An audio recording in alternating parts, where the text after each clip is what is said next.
Well, hi. I forgot what time, but it's around noonish, little afternoon, Sunday, March 10, 2024.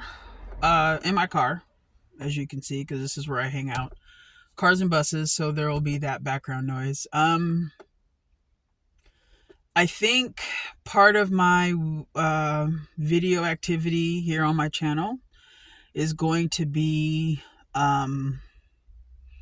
a weekend review of, since I'm still learning, I will try to do a quick verbal rundown and then add this to my weekly blog post of what I did last week in my education efforts. Maybe try to review some concepts that I learned to see if I fully understood. I can already tell you this last week, I will at least try to say what I studied. But I think I'll start doing those, and then every now and again I'll throw a song, maybe not in the middle of the review, but a song, because the singing is still fun. But I'm an old lady. I'm 300,000 years old, and I don't listen to a lot of current music. I listen to, like old farts. We listen to our own shit. So I will probably still just dig around in what I have. 70s, 80s, 90s, early 2000s, and then sadly, at whatever point it was, I just kind of stopped listening to music. And I went on a talk radio spree and audiobook rant, and before Audible and they became really cool and the thing. So I'm trying to get back into my music, which is the whole point of the singing, because I used to sing and I loved it. And there was just something in my soul said, hey, it's time for you to go back to music and sing again. Woohoo! So I did. So anyway, a week in review.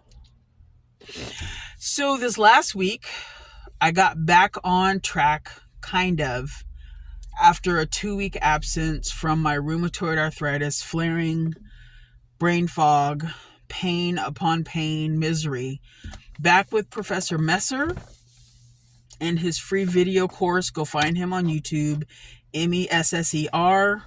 He's got an entire course for free on Network Plus, A Plus, and Security Plus for the CompTIA credentials.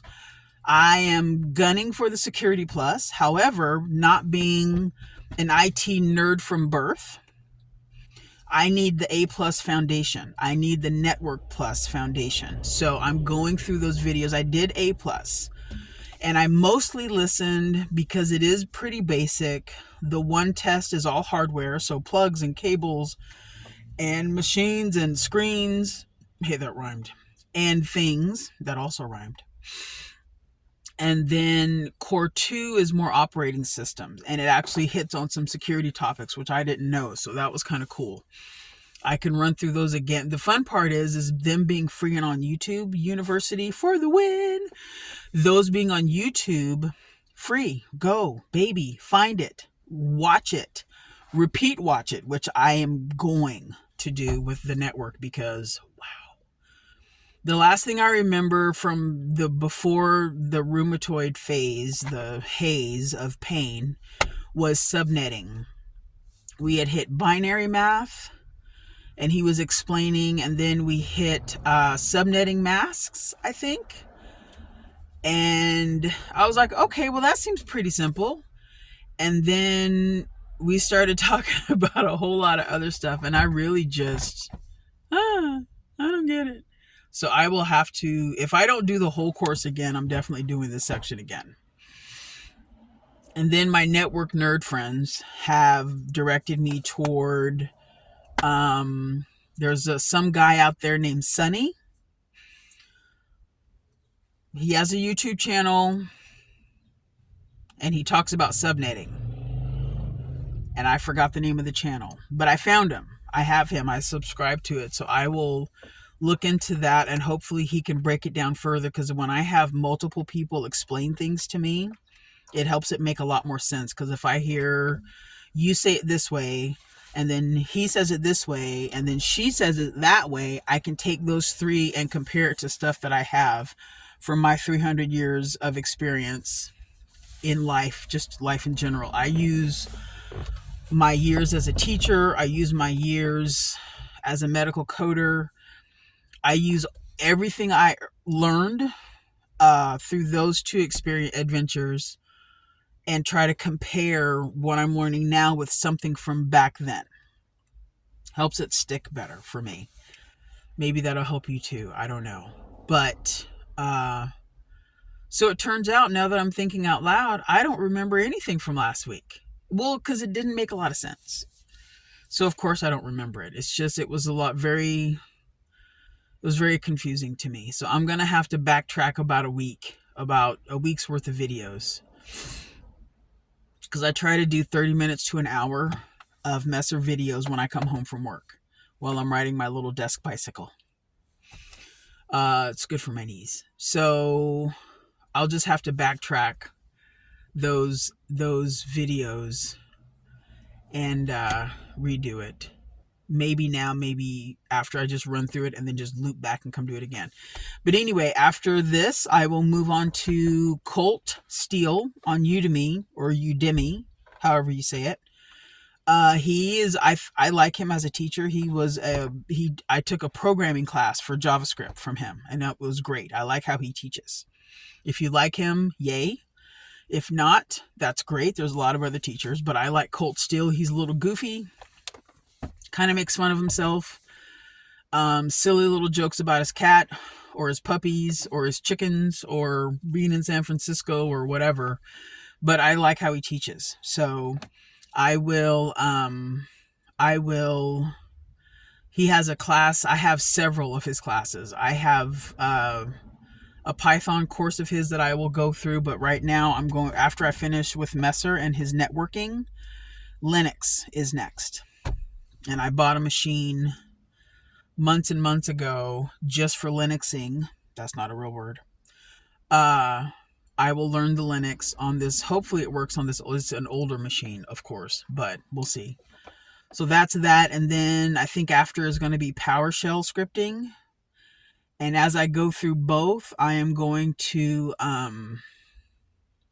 focus on digital forensics, things like, chain of custody and volatility of that thing. So I'll do that. So this should start to get interesting. It should start to get real interesting. So when I write my article when I write my blog post, I'll be able to cheat and go back inside and pull up the names of the videos that I watched and don't understand. And I'll be able to post them. But anyway, that's my week in review. A lot of networking happened. DNS, the names, and like when he was in the concept, I was like, oh, okay, that makes sense. But then coming back out of it and looking at it and saying, he talked about this and we learned about this, it didn't stick. So my brain just didn't catch it all. And I am fresh off of my 2 weeks. So that's probably a factor. But we'll see. I'll just have to do them again. And you know what? That's okay.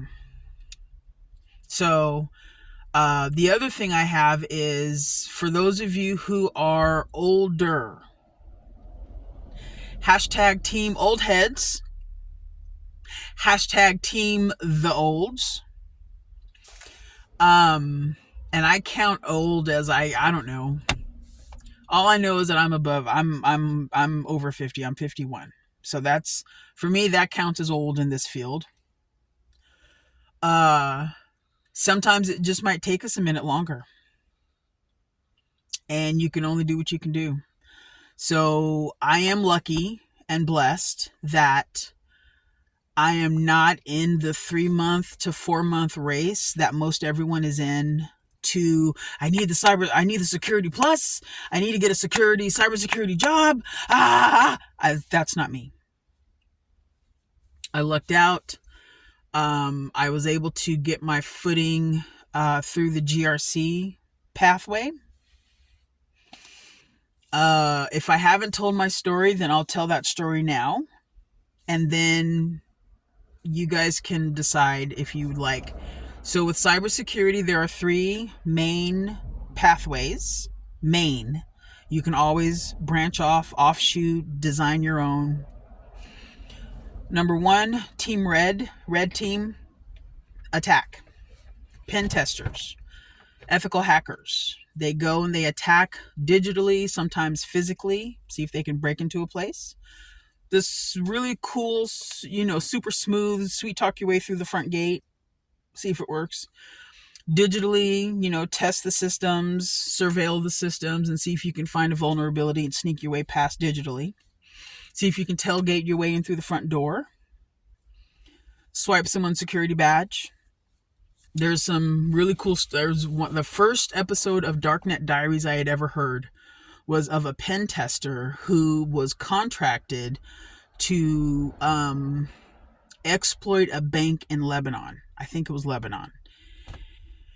And the bottom line is when he got to his target in the cab, there were two banks. This one was the one he was supposed to attack, and yet found himself inside this bank over here. So he was supposed to walk in, try to get past, go to the back, see what he could steal, access to the systems. But all of that to say, Team Red, one. Number two, Blue. Team Blue, Blue Team, Defenders. That is like the great calling. We are here to protect all of the innocents from the cyber turds. That's who I call cyber criminals.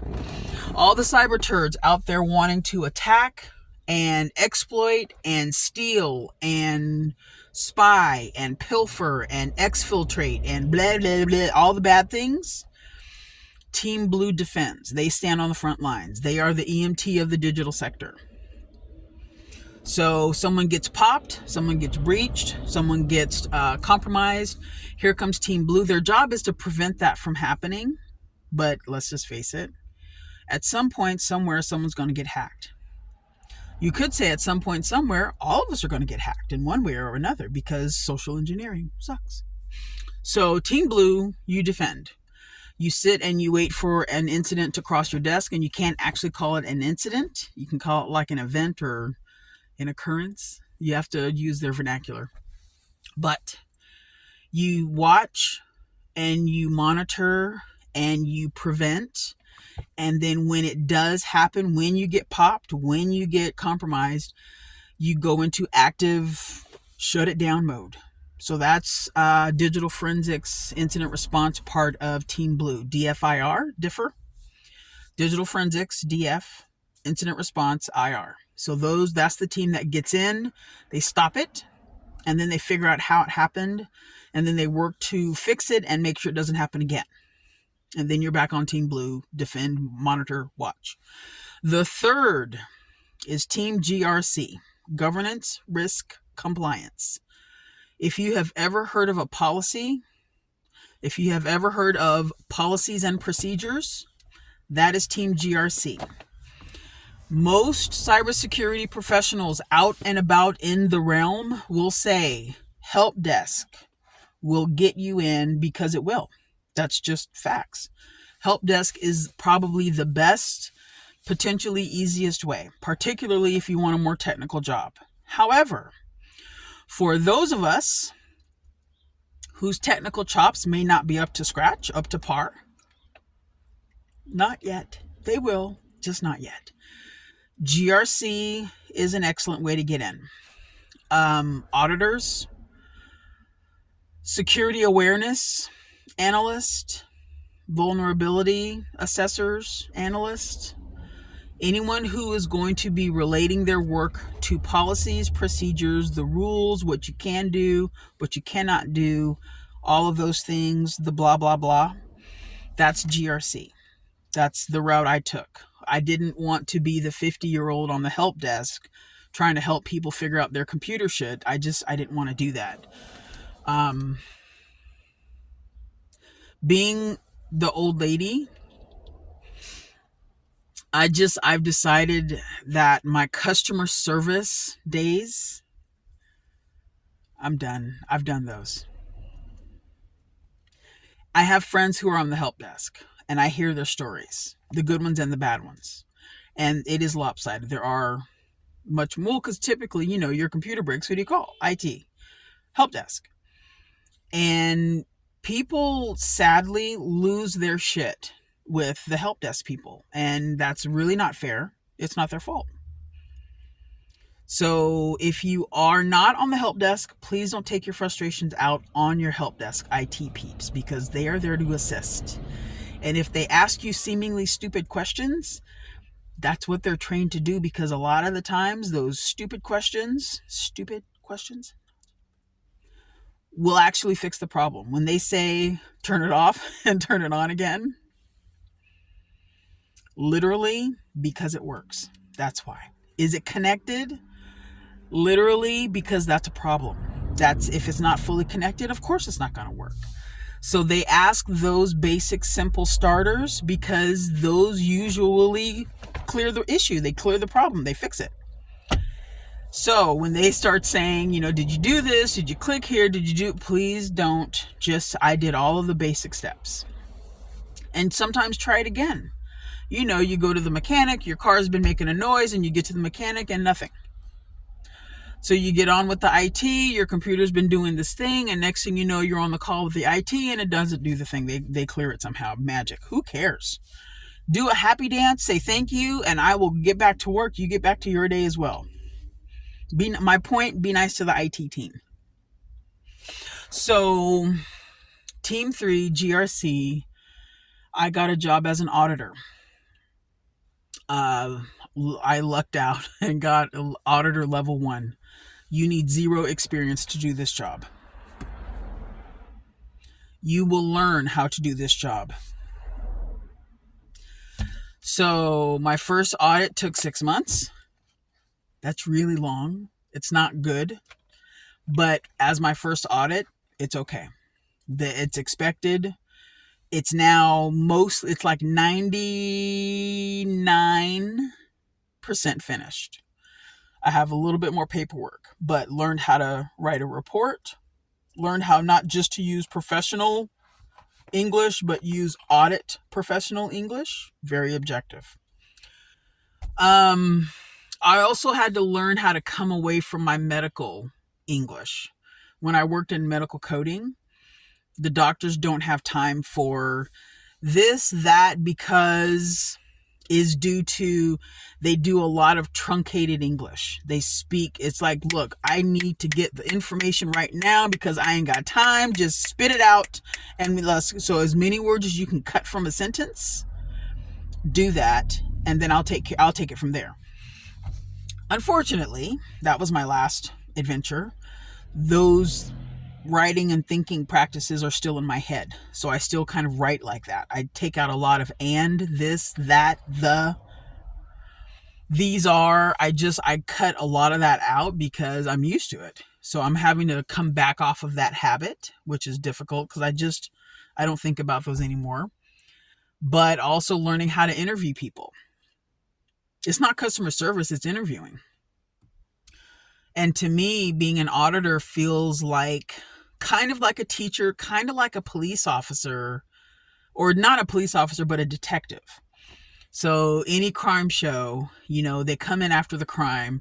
They have to ask all the questions. They have to talk to all the people. They have to gather all the evidence. They sometimes have to test to see, we found a substance. What is this substance?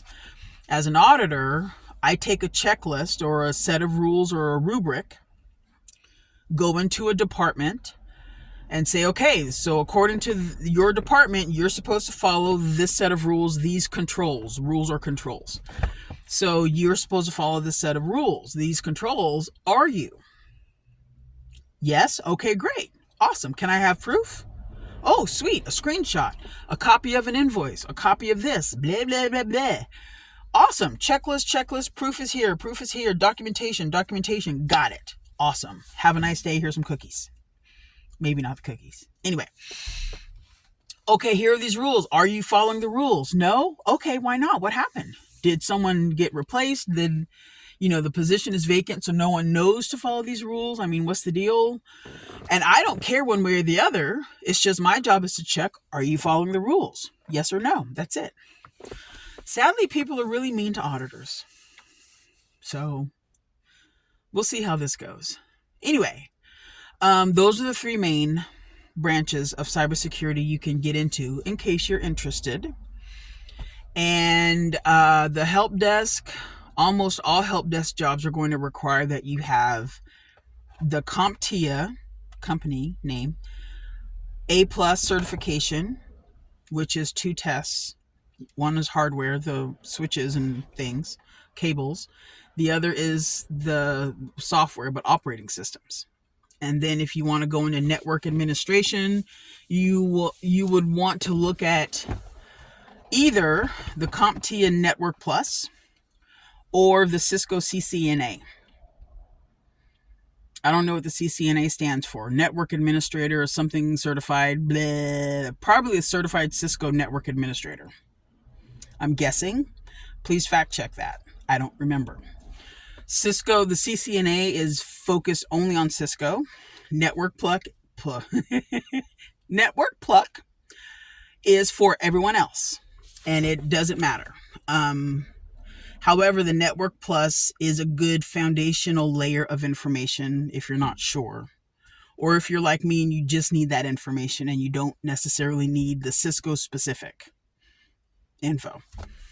And then from there, it's the Security Plus. It's like the blanket entry level, welcome to cybersecurity. Everyone should have it. You know, it's like a belly button. Everyone should have it. Everyone has it. That's not how that goes. Anyway, so that's the overarching view of cybersecurity, because that's the lesson you didn't know you were here for. So, Team Red, attack. Team Blue, defend. I want to say Team Green, but I don't think GRC has an official color. But since G's in front, I'm going to give it green. Team Green, unofficially green, GRC. Policies and procedures. The one thing I'll say about policies and procedures and GRC is when I was looking into it, there was a nice man that I met and talked to about becoming an auditor. And he told me a few things. First thing was this. Being an auditor and being in auditing has negative unemployment, which is a phrase I had never heard before in my life. I said, what? He said, no, you'll never not have a job. I was like, whoa, that's nice. He said, 2, people don't like them, so they can be really rude, so expect it. I was like, thank you, because I like to know the whole picture, not just the awesome part. So people can be pretty rude to auditors, which I've heard. And he said if I gathered a couple of skills, specific skills, and if I had gathered a particular certification, that I would probably have to shut off my phone, because people would be knocking down my door, beating down my door for me to come and audit. He's like, if you get the CISSP, which is a really expensive, really top of the line, way high up, advanced level certification, if you have good customer service skills, people skills, you could be a really phenomenal auditor. So I was like, oh, well, that sounds pretty cool. And then I would like to share, for no reason whatsoever, but, well, yeah, the reason is how I got into GRC. I will skip the preface, which is I had done a lot of research. So I did a lot of research. It started when I heard a video from David Bombal and Neil Bridges on the YouTube talking about things. And the thing that caught my attention was Neil Bridges said garbage job. And I was like, why would you call it a garbage job? Jeez, man. Garbage job. And I'm like, well, what the hell is a garbage job? Garbage job are, clearly the ones that no one wants to do. And I said, all right, well, if no one wants to do it, then that means there's probably a lot of them out there, because no one wants to get in there. So no one's going to apply. They're going to all be over there, and I'll be the only one in line over here. And all right, garbage job on the map, printed out on the wall. Targets, things to research. And he had given me a few names, security, awareness. He said auditor. He said a couple more that I can't remember, but they're on my wall. And then I eventually found the Cyber Warrior Studios. This is a guy on Friday nights, 7 o'clock Eastern Standard. He does happy hour. And he invites new people. I've been on the show. He invites new people, and he invites people in the business, in cybersecurity anywhere, which is actually called information security. But he invites them on the show to talk about either trying to get in, breaking their way in, or people that are in, he talk about any number of things. They can talk about imposter syndrome. Last week, I think they talked about stereotyping. They've talked about GRC. They've talked about pen testing. They've talked about defending. There was one a few weeks ago on malware reversal analysis, which I thought was phenomenal. Mine talked about, I forgot what I talked about. Silly coaching shenanigans. I do a lot of shenanigans. Just because my technical chops are here, for GRC, you don't need to be very technical, which a lot of people's like, what? I don't have to learn a language of any kind? Sweet. Python, PowerShell, Linux, anything. No? Sweet. That's why GRC is pleasant for a lot of people. But I went on Derek's show, Cyber Warrior. His name is Derek Scheller Jr. Amazing. And we just talked about my experience of trying to get in and what had happened. And then after I watched, he had a few GRC people, and I watched all of those interviews, learned what I could. It's like, oh, okay, well, I learned about these words. I didn't know those words. I learned about that. I learned about that? Okay, I don't know. Someone mentioned a class of being a GRC specialist. I was like, oh, class, resources. Let's go, baby. What you got? She said the Dr. Gerald Auger, GRC specialist masterclass, and I know I just butchered the title, but it's the definitive GRC masterclass, I think is what it used to be called. And I was like, okay, let me go see if I can find this class. And she said, I just got it. I plan on starting. I was like, so it's probably a asynchronous, something I do on my own time. Fine. Went and found it. And I was like, all right, $60. Was it $60? I don't remember. Anyway, I put that on the map. I was like, okay, I'll get that. No problem. Give me a couple weeks, and next paycheck, I'm there. And then I forgot, because I do that. And then Memorial Day rolled around last year, and was it last year? No, it was the year before. Was it the year before? No, it was last year. I'm so sorry. This is 2024. I got the class I think I got the class in 2023. I don't remember. Anyway, I got the class, and it just kind of sat. And I was doing other things. I would think I was working as a medical coder at the time. So it's like, this class is over here. I'm still researching. I'm still learning. I'm finding my way around. I don't know the things. And so things happened at my job, and then I was no longer at my job. And I was like, you know what? Let's just do the thing. I've been saying I want to get into cybersecurity, information security, InfoSec.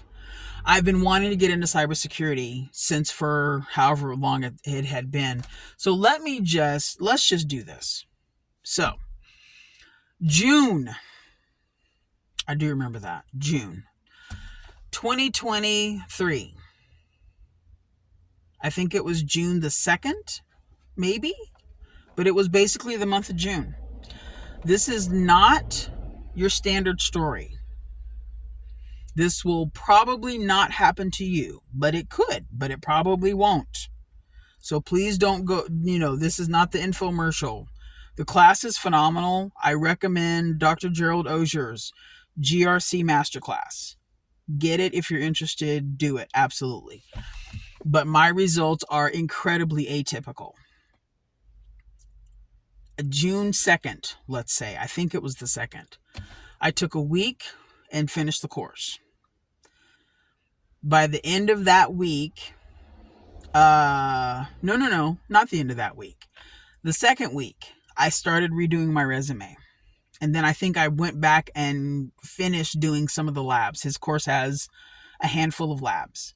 And so some of those labs you can make, produce, and put up on a web. I have a website of my own. So I made these things that we did in the lab and I put them, they're security awareness mailers.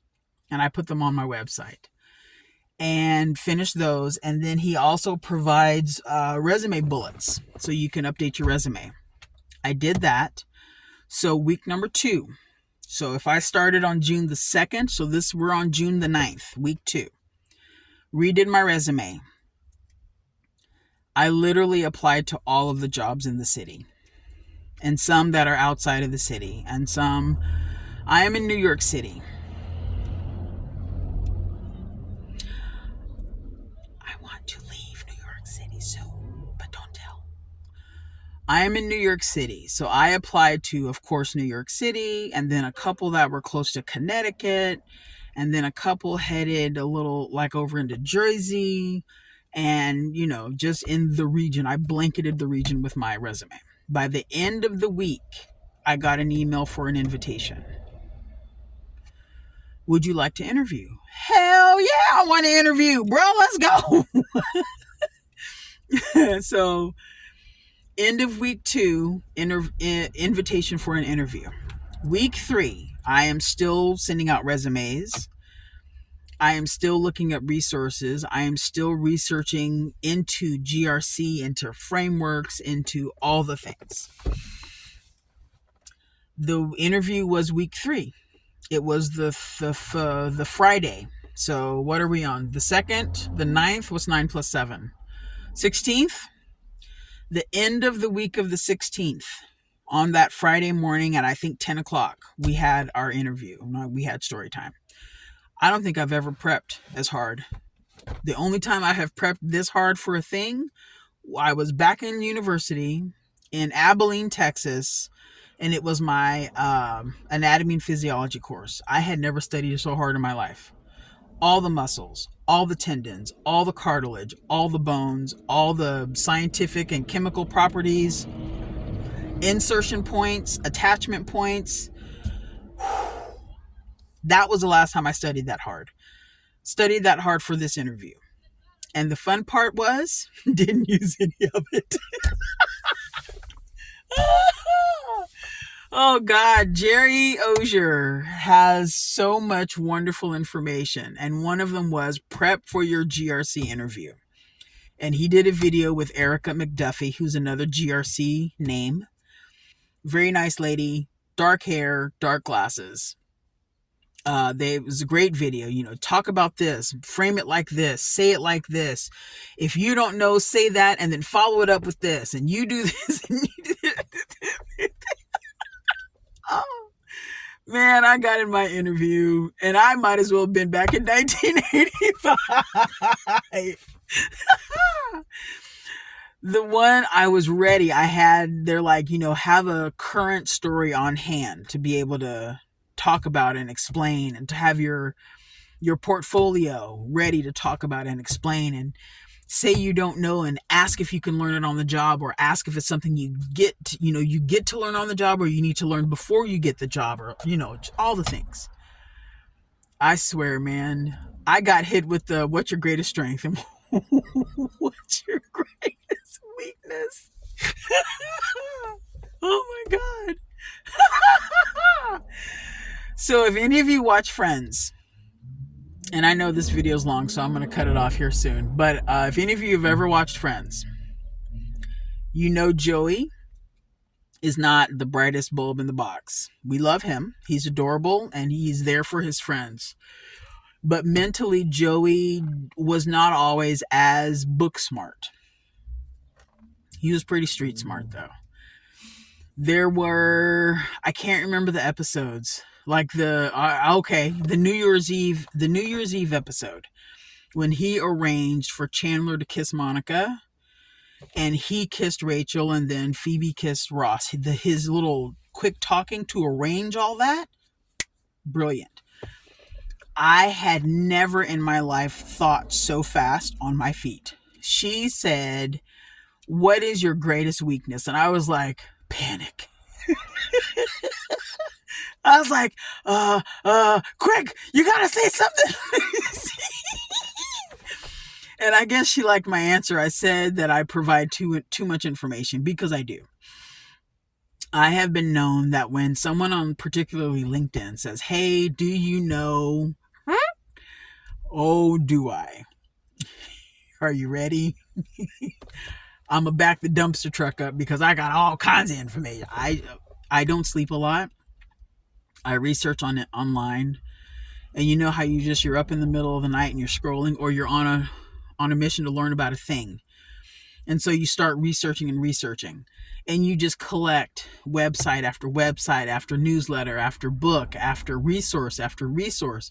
And so you have all this information in hand, and it's like, all right, it's just sitting over there. Chill. I love it. So she says, "What is your greatest strength? What is your greatest weakness?" And for my weakness, I was like, I think I might give people too much information, because I learn all the things, and then it's like verbal diarrhea, which is the only way I can explain it. It's just, bleh, here's what I got, take it. And I said the way I would probably fix that is getting to a point where I know the person who's requesting, and kind of learning to understand, are you visual? Because if you're visual, I'm not going to send you a bunch of articles. I'm going to send you a couple videos. Are you more likely to read it? Because if you are, I'm not going to send you videos. I will send you 3 or 4 or 5 articles or a book. And learn how to tailor what I parse out to people, because otherwise it's just bleh. Here's this company, here's that agency, here's a course, here's a video, here's a Udemy, here's a edX class, here's a little bit. And apparently they really liked my answers, because it's where I work. But man, I tell you what, yeah, that interview, I wasn't ready. I studied as hard, and I still wasn't ready. But clearly I did okay, because like I said, I have that job. So interviewed the Friday of week 3. So what's 16 plus 7? 23rd. Wait, right? 2 and then 9, and then 9 plus 7 makes 16. I think my math is okay. Calendar math. And then 16 plus another 7, if you do 4, that's 20, and 3 is 23, so that should be the 23rd Monday of June. That doesn't sound right when I say it out loud like that. That should be Monday the 23rd of June. That's what I meant. That Thursday, whatever that Thursday is going to be, like the 26th or something, I got an email. We'd like to extend you the job. That's week number 4. I don't do my numbers normal. I start with my thumb like the Europeans, because I find it more fun. Week 4. So do the course in a week. I did the course in a week. I think I'm going to sneeze, and I apologize in advance, but I did the course in a week. The end of week 2, I had an invite to interview. The end of week 3, I interviewed. And by almost end of week 4, I was offered the job. That was in June.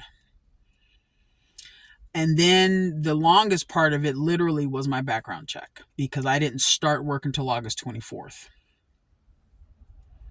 So it took them all of July to get my background checked. So while Dr. Ozier's course, Gerald Ozier, also known as Jerry Guy, the course was amazing. And I fully give 100% credit to it, plus my marrying skills from other jobs. My life as a teacher, a lot of it crossed over. Some of my life as a medical coder crossed over. But Gerald's course,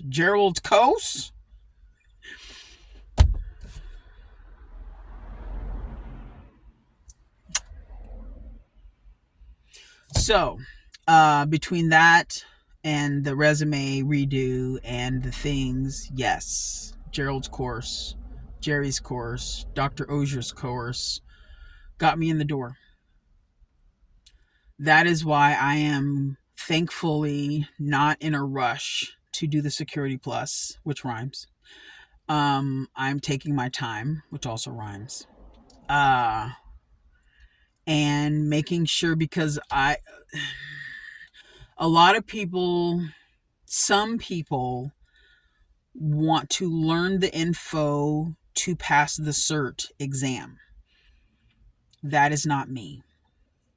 I want to know the information. I don't want to learn the information. I want to know the information, how it applies, how it does not apply, and used in daily life, on the job, in InfoSec land, cybersecurity land,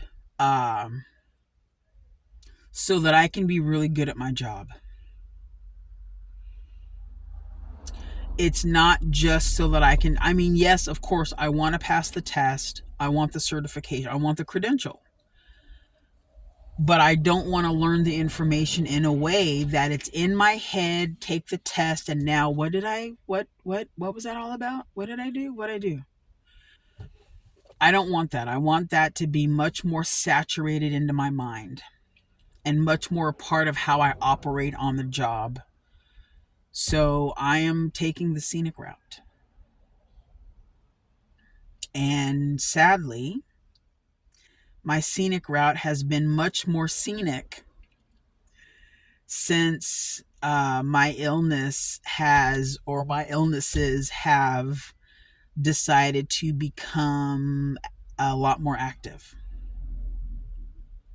So the balancing and the pacing and the mitigating of symptoms and all that stuff, that has extended my time frame quite a lot. And I'm strangely okay with that. I know I'm slow, but this disease and this illness has made me a lot slower. And so I'm learning as I can. But again, I'm not on fire to get this done because I'm technically already in the door. From here, now that, a lot of them then say, get help desk or get auditor, GRC, and get your foot in the door. Some people say, dude, if you can even sysadmin, get a sysadmin, network admin, dude, get your ass in the door, get in the door. And then once you're in the door, hey, cybersecurity team, can I help? You go make friends with those guys. Is there anything I can do? Is there anything you need help with? Yeah, I have this job, but I want to talk to you guys. So to that end, I have, last year we had Cybersecurity Awareness Month at the company, and I got third place out of 73,000 employees. Third. Which means I met the CISO, and I met one of his deputies, and she is the queen of security awareness. And I explained to her that I was pretty excited about potentially joining their team at some point in time.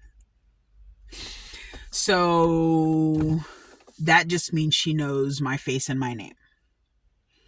And then through the month, we had activities and we had webinars and we had classes. And for those webinars and classes with live people, I was writing down names and positions.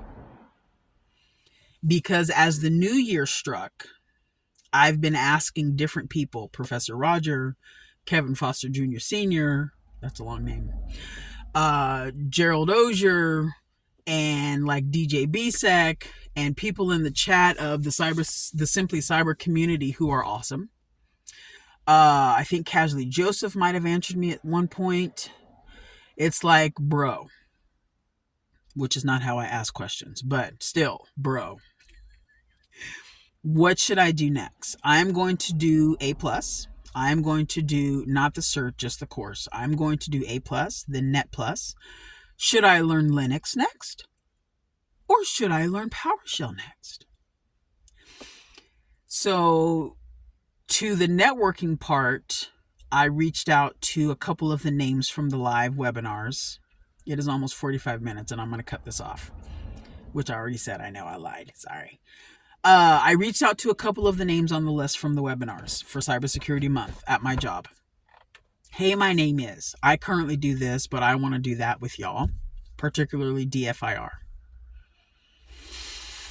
I have this agenda set for this year. Would you adjust it? Would you change it? Would you add or delete anything to it or from it?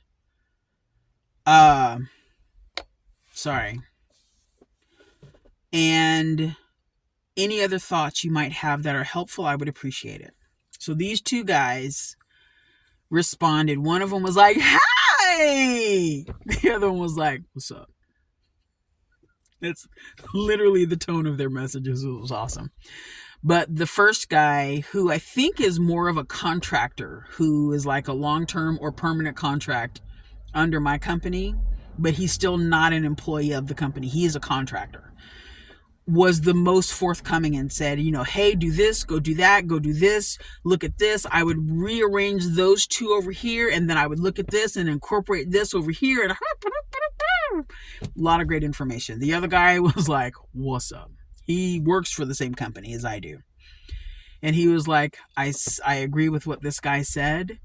And the only thing I would add is stay on top of cybersecurity news and continue to show passion, continue to show drive, and you should be fine.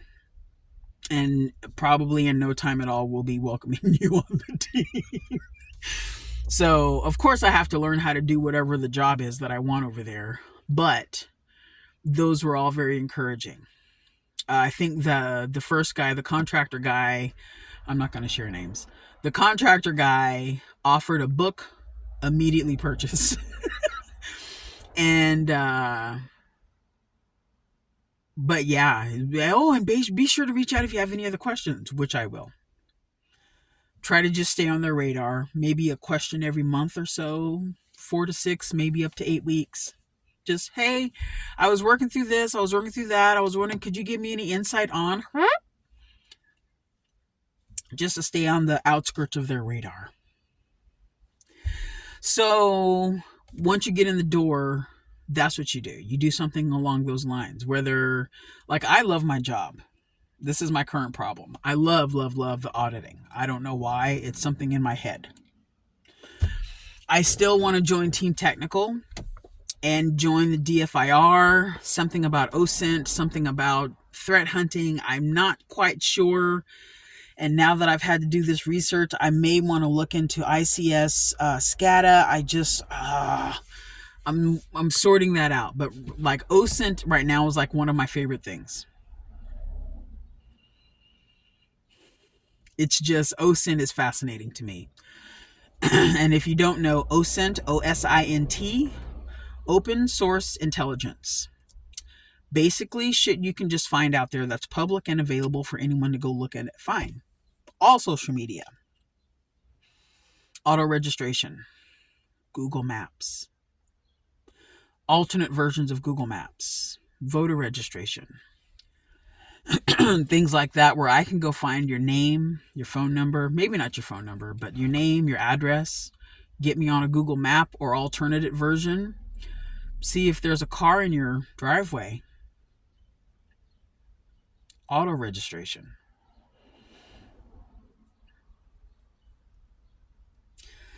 Which is why I encourage the people I know to be very mindful of what you put on social media. Pictures pictures have geo-tracking capabilities. There's a piece of code in your photos that gives a GPS location so people can find you. They know exactly where you snapped that picture. Traffickers, they look for you to go on holiday.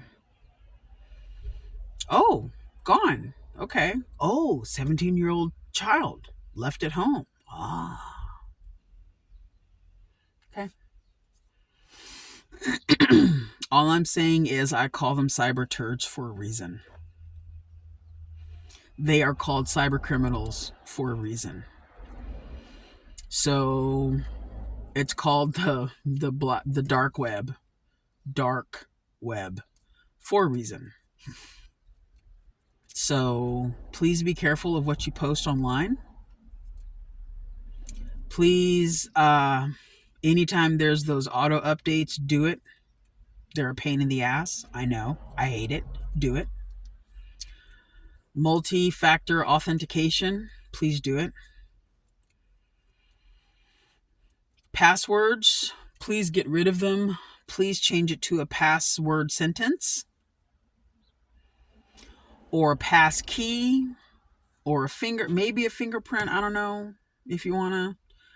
I like using silly sentences that are long and complicated.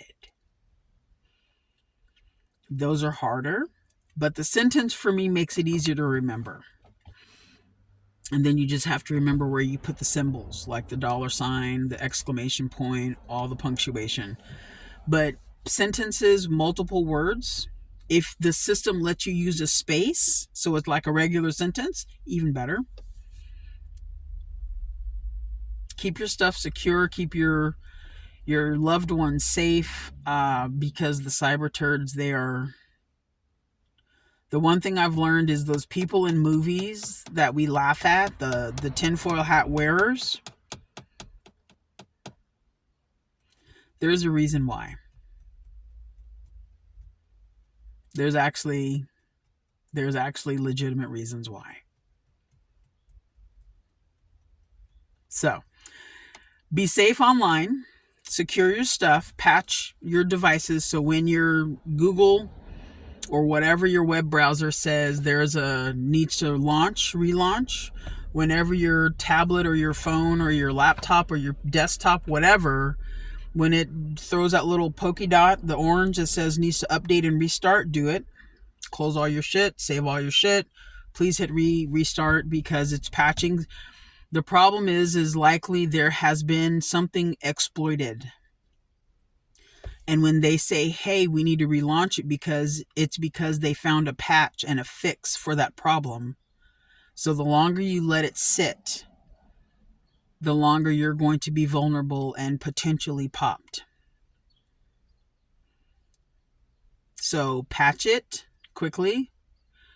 Damn, that is a big bag of rice. Holy shnikes. Patch it. I know. Patch it. Always. Always, always, always. So, I'll do another week in review next week. And I'm hoping to remember more with my brain. I think my brain is coming out of the fog. I feel more mentally aware and not mentally fuzzy like I was. Because with the rheumatoid arthritis comes the brain fog, which is literally a thing. And it is so infuriating because my brain used to fire like it's supposed to. And this lack of is so irritating. So irritating. Anyway, thanks for coming. I will pick a song and maybe sing a song tomorrow night, or maybe come out to my car later tonight. Probably not later tonight, but maybe tomorrow. So I might start doing a couple book reviews too, because I'm reading a dope ass book right now that, ooh, man. Oh, it's awesome. Anyway, thank you. If you have any questions, throw them in the comments. You don't have to like. You don't have to subscribe. We're not doing any of that. Take care of yourself, and I'll see you later. Bye.